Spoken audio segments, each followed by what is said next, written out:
Okay, All right, great. Hello, Survivor. How are you doing? pretty good.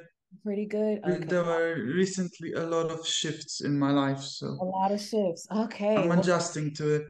man, okay, awesome. Well, I am so happy that you're here. Thank you for bringing yourself and being available to share your story today with other survivors, so we can all thrive. So, all right, Survivor, tell me what brought you here, and just if you don't mind, tell me about the beginning of it all for you. Tell me about your childhood. So I was born in Poland in 1994 to,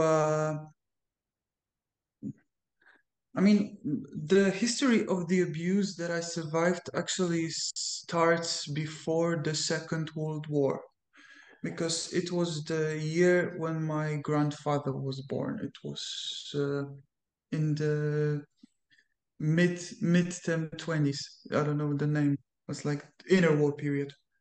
Okay. And there was my great grandfather who was constantly absent from home because he used to work in a railway.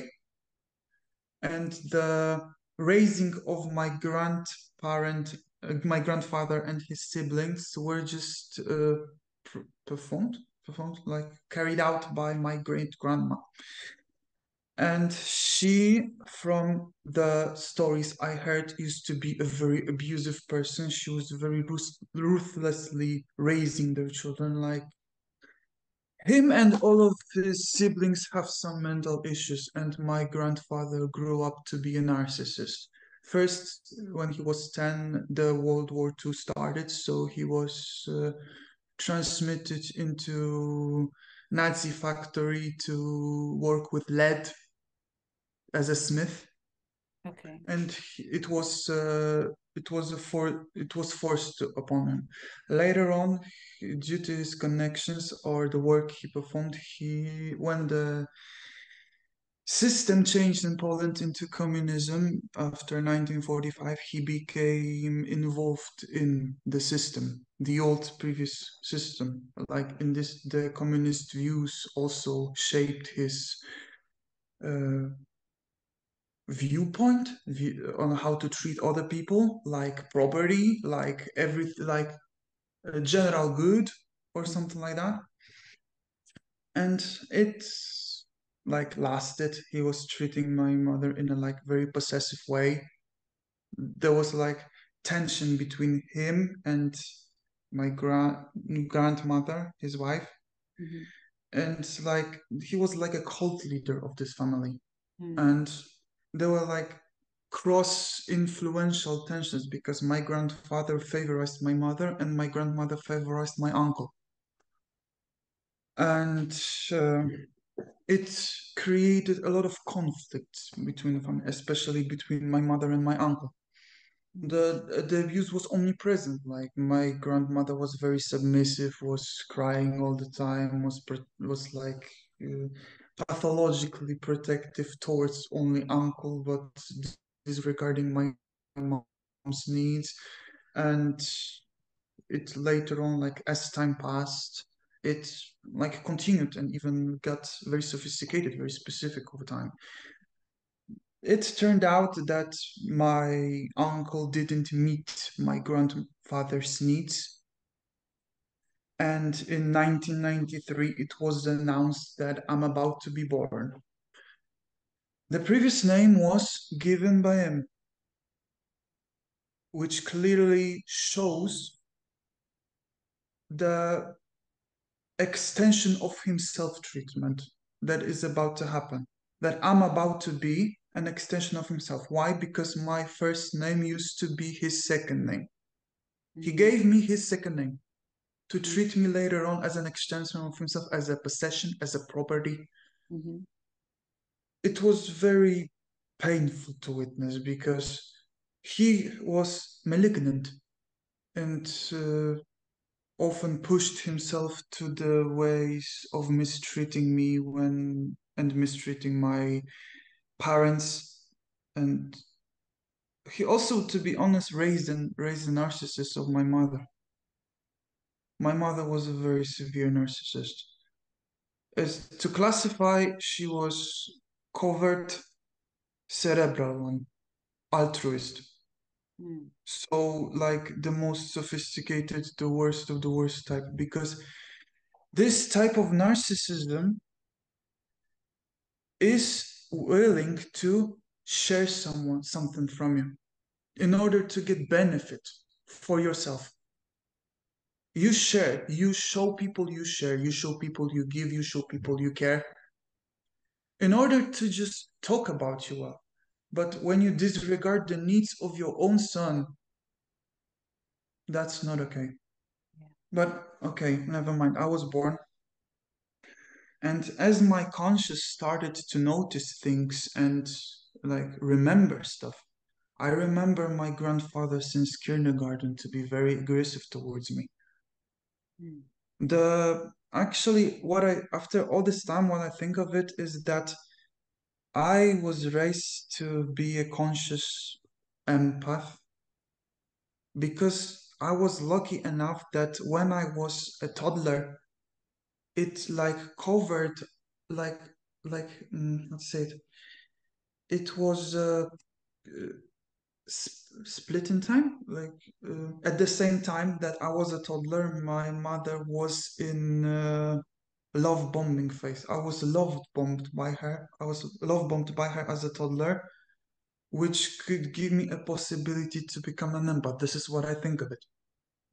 And actually, if it only shows that narcissists don't have any limits, like you can literally raise your own empath to later on be your supply. I told you there was an uncle also Yeah. with narcissistic tendencies, and his daughter also with narcissistic tendencies. Mm. So I was surrounded by my entire family of narcissists. Yeah. From my father's side, narcissistic was only father. So thankfully, I had my aunt to speak to. That was quite a conscious person. Like that, she stood her ground. She like I witnessed how she could be strong enough to show my father his place. Mm. That he couldn't like walk on her. But there was also uh, arguing between my grandparents from another side, from my father's side. So uh, as I grew as I grew up and went, there was also like before kindergarten, and I went to a place, something called Youth Palace, where they take care of kids. It was late 90s, and my mother was convinced or like recommended that as the public system is not how to say it as I'm pro that maybe it would be better that if I go to a private school, and it was the worst mistake that my mother could do. Mm. It was hell. I went through 4 years of hell Mm. of people depraved from money. I saw 8, 7, 8, 9-year-old narcissists, already children. It was It's clear abuse, the yeah. same pattern of Yeah. as you call it bullying, but day after day after day for months. I was scared to go to school, but my mother ignored it. Mm. And I was telling her that what happened, that they were forcing me to, or maybe I will not say that in public because it's quite shameful, because uh, I was forced to do certain things that I wasn't supposed to do, and I was like, how to say it? It was no, no, it was disastrous for my mental state. For example, well, from what I can say is that in second, third, and fourth grade, those kids were very well informed about sex issues, about sex matters, what to do, how to do it. 8, 9, 10-year-old kids were already informed, and they enforced me to watch the TV channels in private televisions. We used to have, there were certain dedicated channels towards sexual pleasure, and they made me watch it. And as a 10-year-old kid, I was forced to watch porn.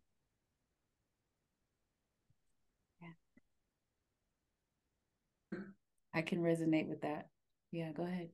Mm-hmm. Uh, Later on, the abuse continued, and in fifth grade, bearing all of that from what already happened, in fifth grade, I started to show symptoms of reactive abuse. For example, I broke the school window by fighting back the window I already hit because it was like the aggressive tension. The glass just fell. I was threatened to be harmed in fifth grade as well if I don't bring a condom to school at fifth grade. And it came out, and it was really. Uh,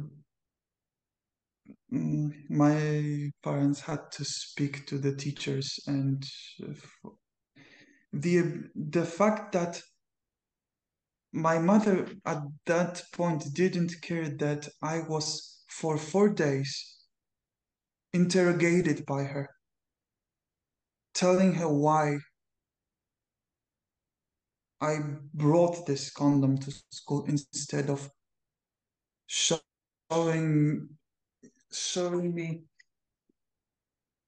some form of understanding that it was a threat, that I did it under a threat because I had no other choice to do it, because I was afraid of being uh, harmed by 8 other people in the school. So it was always like there were entire classes against me,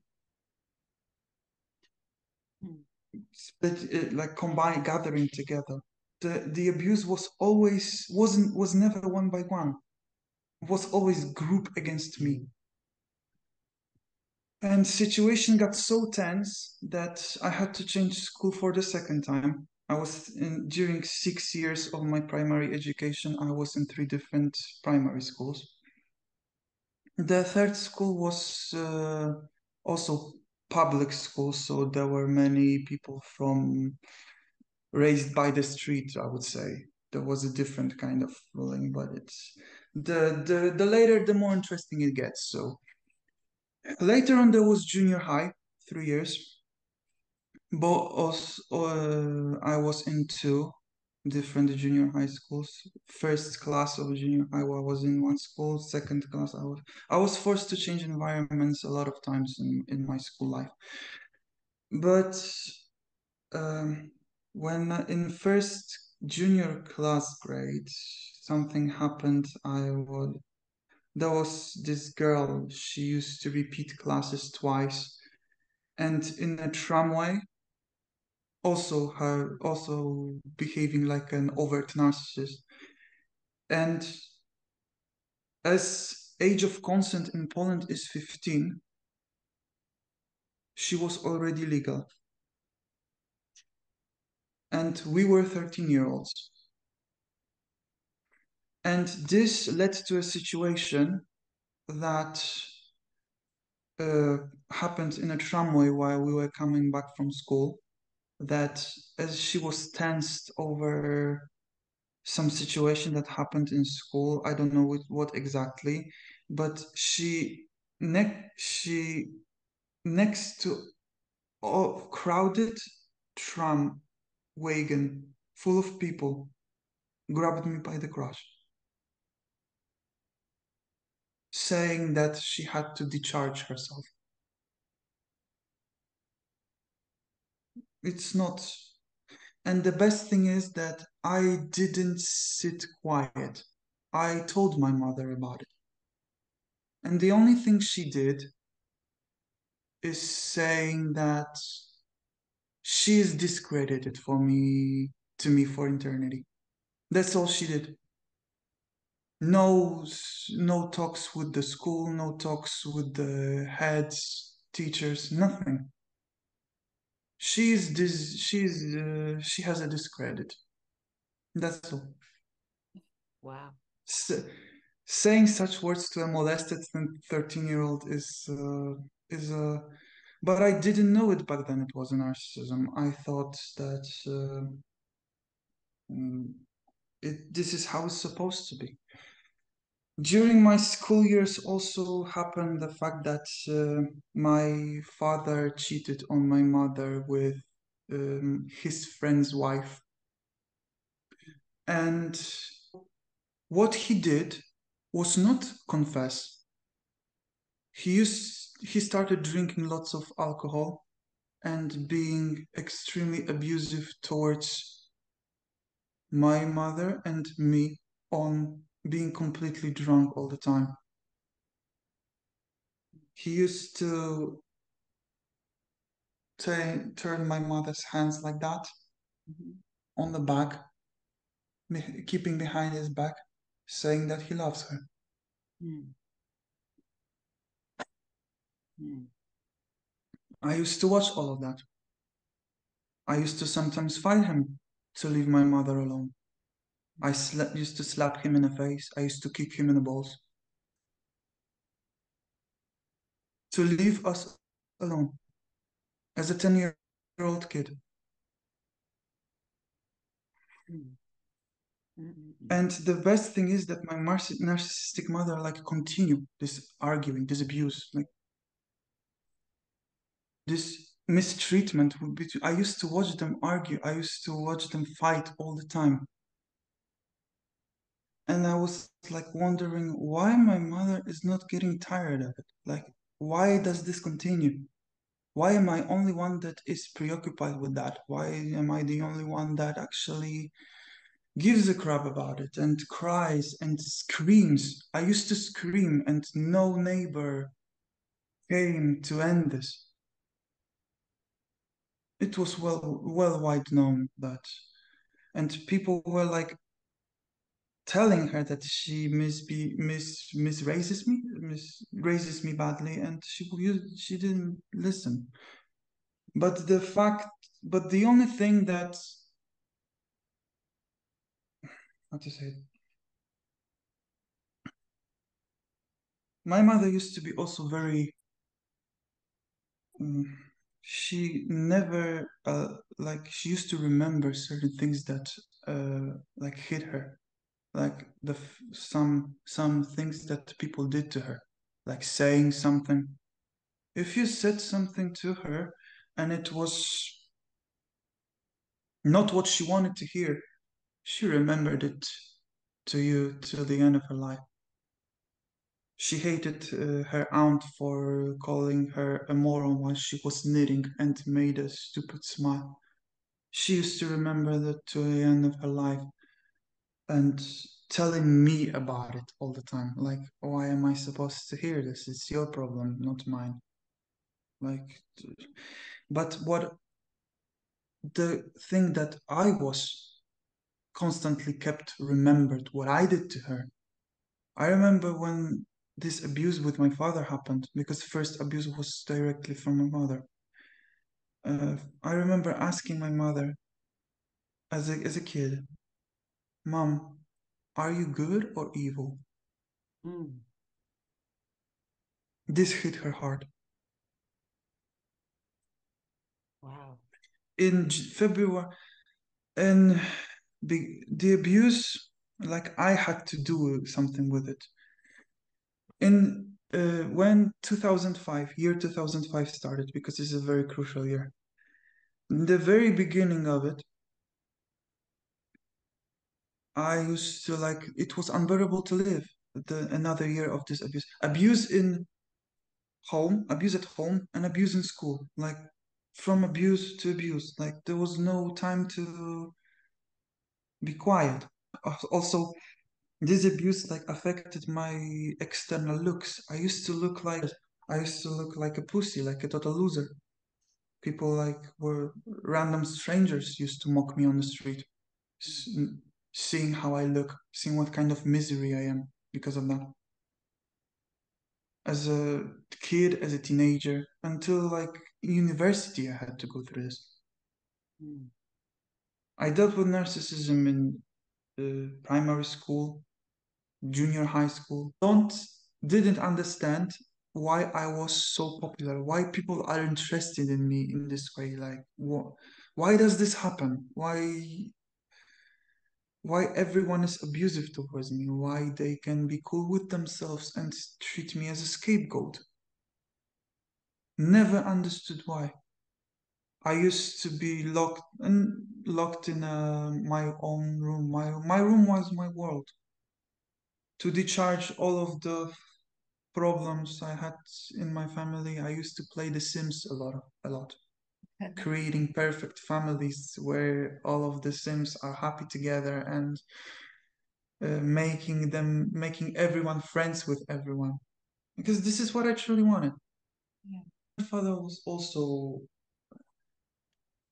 I told you that he could hit me physically. For example, that when he didn't never tolerated me having my proper opinion on something. He used to get mad. He used to shout. He used to scream at me like, "How dare you? How dare you have your own opinion? How dare you have your own interest? Why you not say like me? Why do you love stars?" Or when I was sleeping too long at 8 a.m., he put a knife into my belly and started pushing me with this knife, saying, "Get up, get up." Mm. This was his method of dealing with my disobedience. Mm. You will never shut me up. And he couldn't leave this hospital when I had his 8 levels. It was dead end for him. Like his health collapsed completely. It was his almost second heart attack because he had one Mm. before I was born. And he died literally 4 days. I got a place at the university. And me not knowing what my mother is really like, had no idea what this event would bring to my life. I thought that this is finally over. The biggest abuser is dead. I should be happy. I was never mourning them. I felt relief.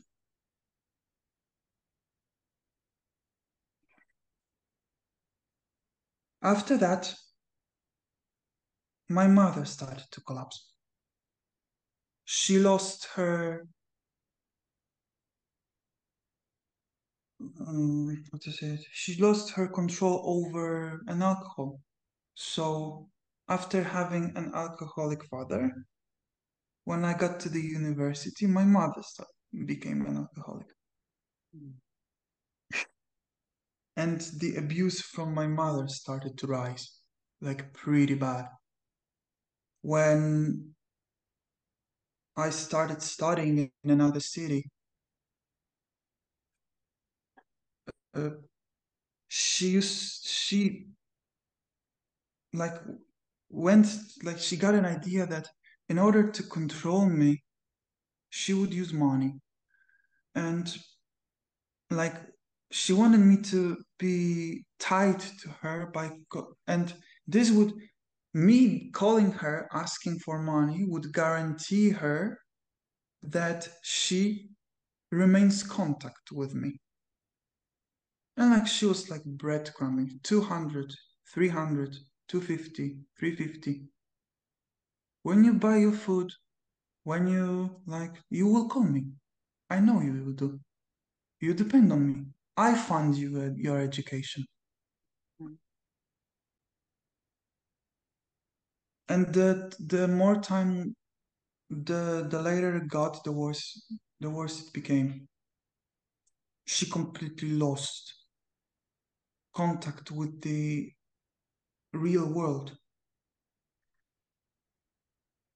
And it turned out, and I was also, in 2015, I had a major moment that before that, in 2014, before the A levels, I started to my mental health started to crumble.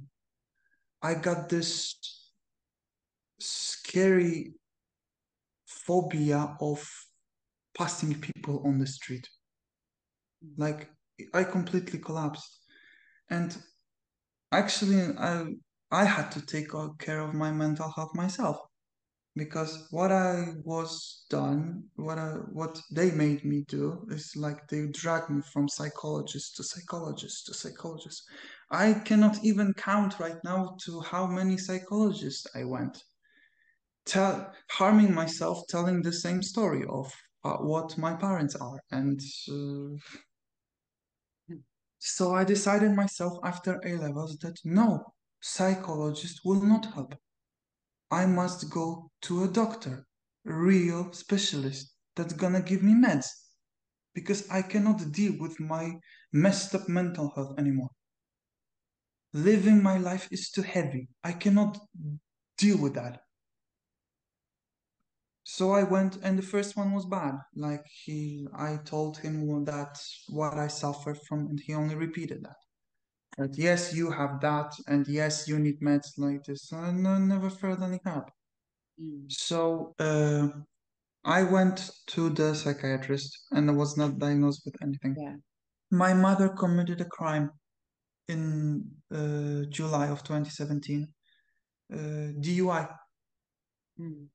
was caught on DUI, and I remember like that she started losing it because in 2013 and 2014 she didn't come to me to the study city, the city where I studied with it. And in 2015, there were no visits. And in 2016, she brought alcohol with herself to where I used to live in, where I studied. And there was a clear sign of deterioration and this crime committed. This was actually her second DUI. First one was in 2013, but there was no trial as the president of the city sent, in the name of the president of the city, she was sent for, how to say it, talks about drunk driving and how to overcome it, like compulsory, mandatory classes on that in Got order it. to keep Yeah. her driving license. Mm-hmm. Problem became that next year, on probation, she committed the same crime, and this is the moment where the real hell started. Mm. That was the moment when she lost her job. Mm. She used to be a wealthy woman, and I had a lot of material benefits from her. I'm not gonna lie, my material childhood and adolescence was wealthy. My mother had money. To be honest, I actually was a bit. I had to admit that I was a bit spoiled because of that money. Mm-hmm. Not even be the my biggest sin of that period is that I did a lot of inappropriate bad stuff, not knowing it is bad. I was thinking I behave normally, Yeah.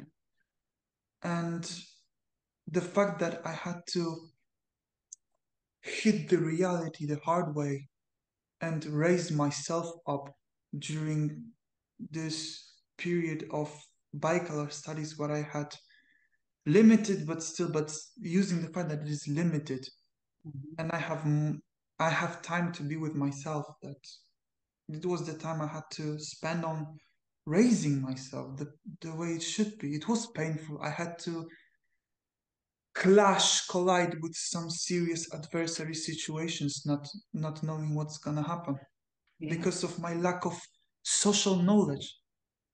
Yeah. Some errors were really cardinal errors. Like used to say stuff I wasn't even supposed to say. Mm-hmm. Mm-hmm. Yeah. That was painful to me because I didn't understand why people are mean to me for no reason. Like I say something thinking it's normal, and later on I have people having a go at me, even shouting. Like, what is going on? Mm-hmm. But later on I realized I had really serious issues of uh, like being spontaneous. I couldn't have like lit myself up with spontaneous anger. Like I sit quiet and like like And literally. yeah. I didn't control my behavior fully. Also, I was I also suffered the biggest gaslighting of my life in terms of my sexual orientation Mm.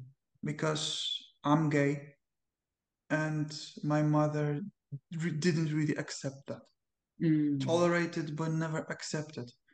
And when I was 15 and I was discovering myself that it was the first time I fell in love with a guy, she gaslighted me into thinking that boys tend to have fascination over adult men, and this is normal, Mm. and it does not imply that you are gay. And these words brought me over a year lasting pain inside of me because a teenager discovers his orientation and is being gaslit into thinking he's straight. Mm. But this is just a phase. That yes, uh, adolescent boys are being curious of adult men. No, I really felt true feelings for this guy. And I behaved like a total weirdo, not knowing what is going on. It all came clear when I literally came out before myself when I was 20 years old, just because of the fact that I fell in love with a guy for a second time. Mm. This made everything clear. Yes, you're gay. But between 15 and 20, there was this period of complete dissociation, not knowing who you are. Either you're bi, either you're ace. Yeah.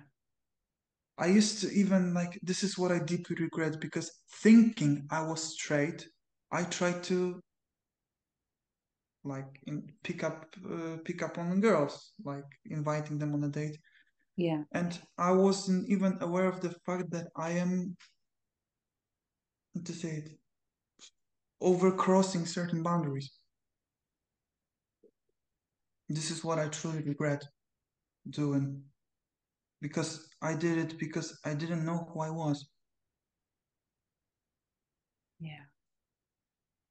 But yeah, and during university, I also made a lot of mistakes with my relationships. With I gained more and more uh, courage to meet some people from my orientation and go on dates with them, meet them, and this is was what I was always sucked at because I didn't know how to do it properly. So I screwed up some relationships because of me being kind of controlling, possessive. I inherited those traits.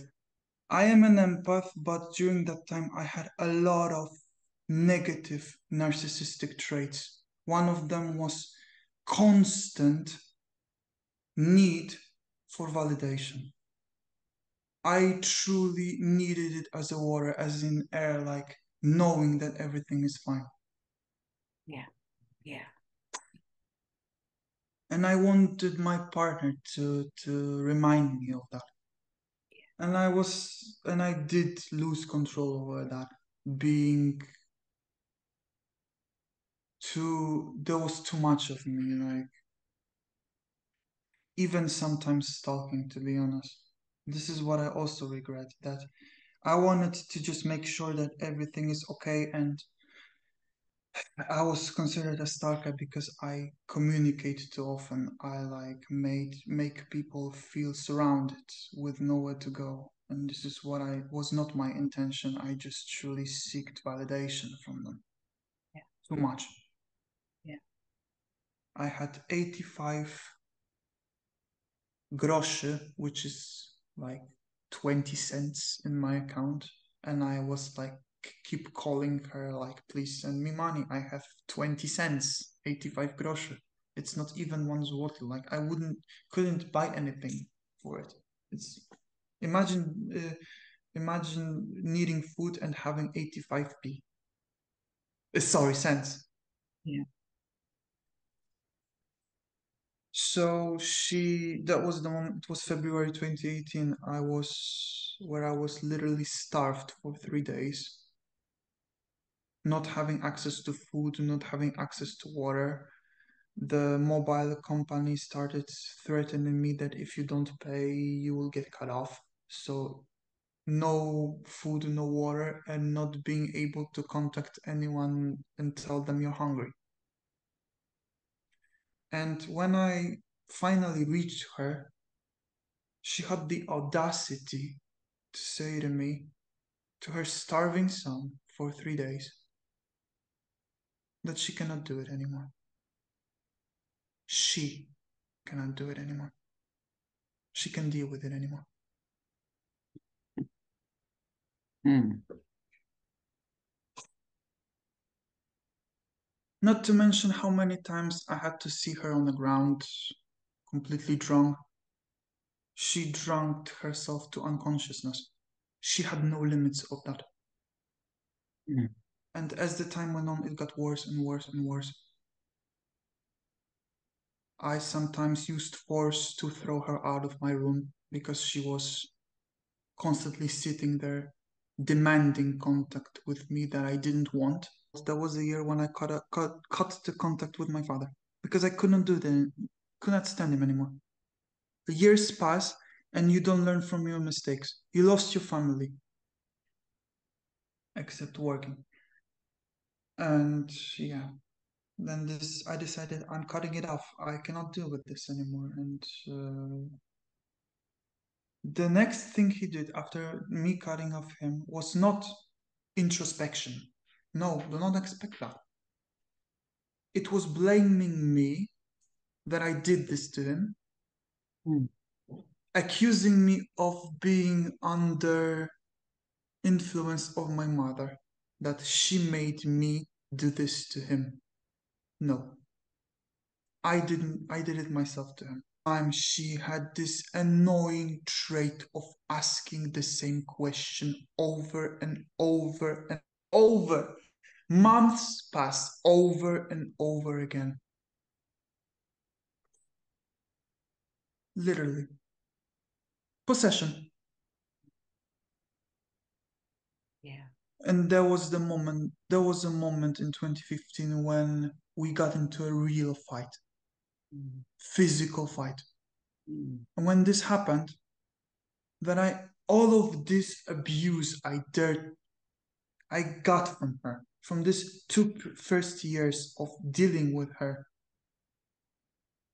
studying for a correction exam in all the summer, dealing with her drinking, having a broken heart because of someone who ignored me and I was still in love with them.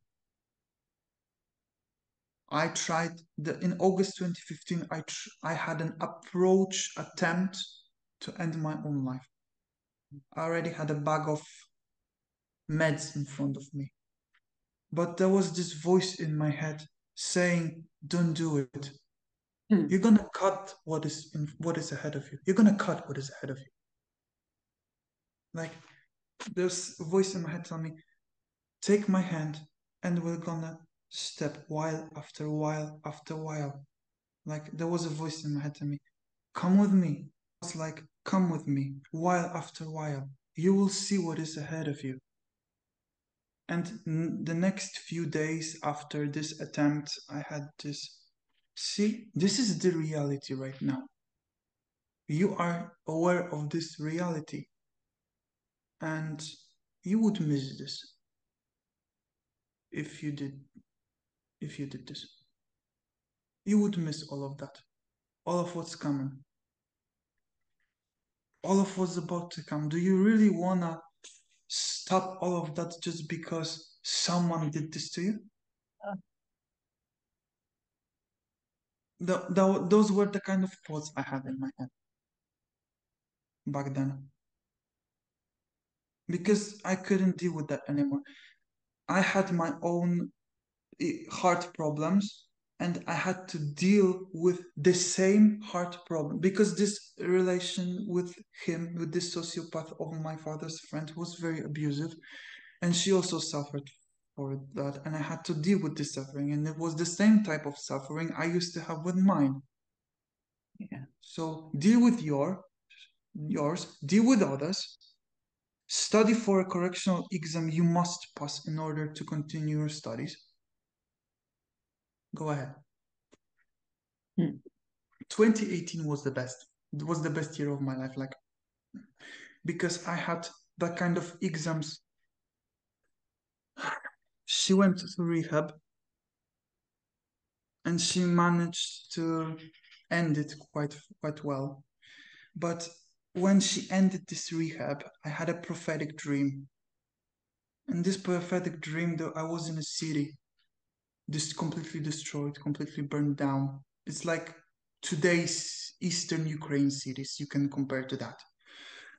And there was a woman on the street wearing completely destroyed clothing, handling something. She was very wrinkled face, was very sad, very miserable. Like she had no purpose of life. She was very sad. She was sobbing. She was having her head down. And she was grabbing something under this dirty clothing. And when I approached her in this dream, she was carrying alcohol. And this dream told me that do not be bold because it will come back. Mm. And it did. In the beginning of 2019, she had a comeback. Mm. She came back to her addiction. And it was real hell because it used to get terminal. And it's like it was the same time I used to I was finally finishing my studies. My mother started to become, her addiction started to become terminal, started to eat her insides. It was like God's wrath on her.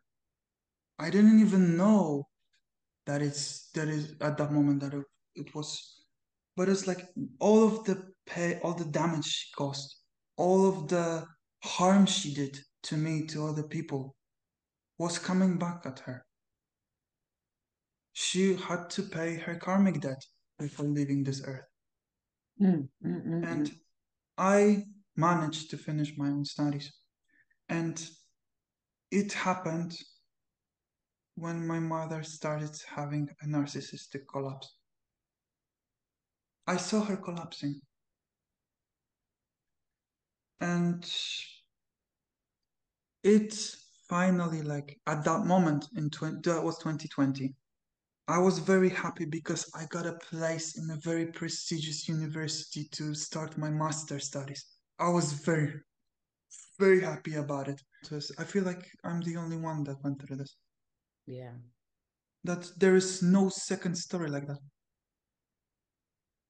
Yeah. Your story is so unique. That's what tells you, why you're set apart. It tells you why you're not like everybody else.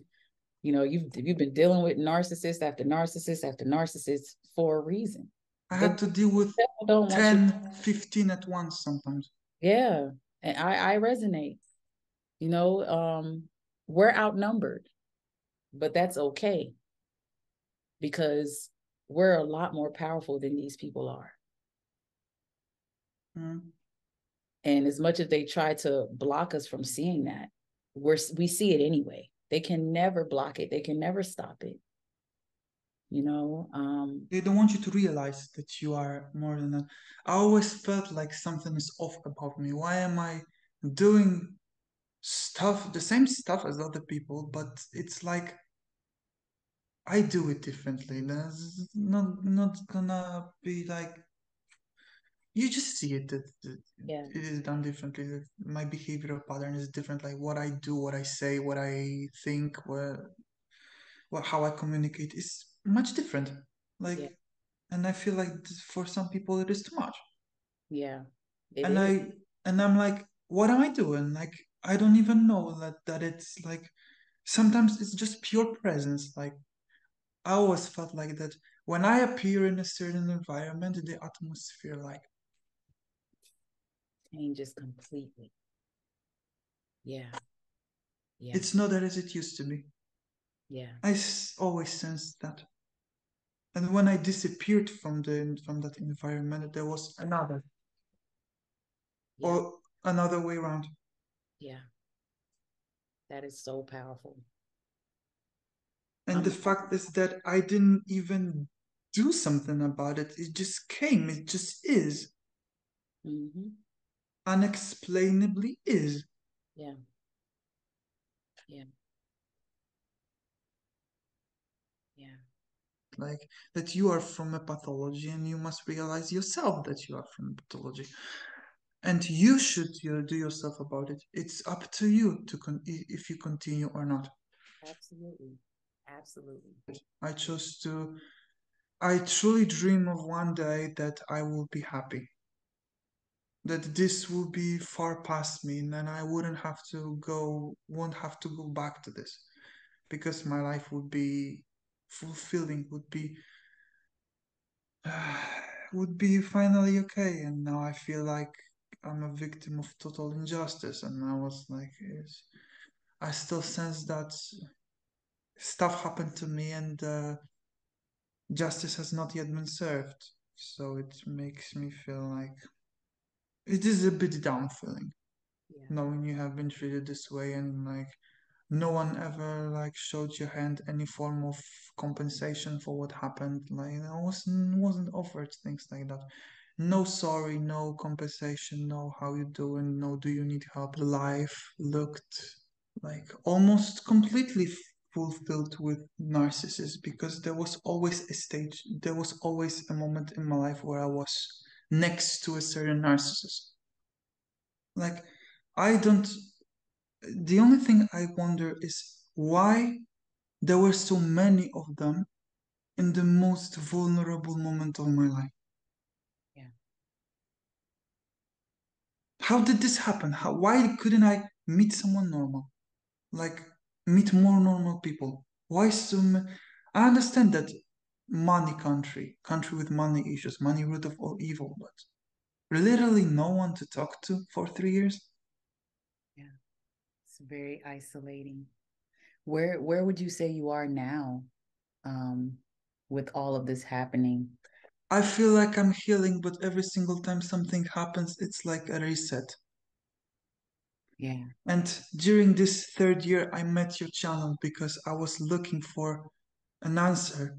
Will they ever get their karma for what they did? And after watching the videos from, I don't know if you recognize, but the professional in the topic, his name is Danish Bashir. I was also learning from his channel about the narcissistic abuse. It's very helpful, except mental illness. And later on, I met your channel in December with this. I still watch this film like, did the narcissist get away with what they are doing? He had this pink jacket and blue hair. I really love this video. Like, you sounded so convincing, like they cannot dodge God, they cannot avoid it. Like, they will finally meet their karma. And this is what I truly hope, because I don't want them to walk as nothing happened. But on the other hand, I don't want to react because I will worsen everything. Yeah. Do not take everything in your own hands. I stayed since then. I was watching I was waiting day after day. Mommy, send me film. Oh my God. Thank you for being here, and thank you for sharing your story. This is amazing. So much of what you say resonates with me being a survivor, because the cycle is the same no matter where you're from, no matter if it was a Mm, parent, no matter if it was a spouse, the abuse cycle is the same. These people carry the same spirits worldwide, you know? demons. Yeah. And there's so many questions we have as survivors. We may not be able to figure everything out, but the more we heal, the more we learn how empowering we are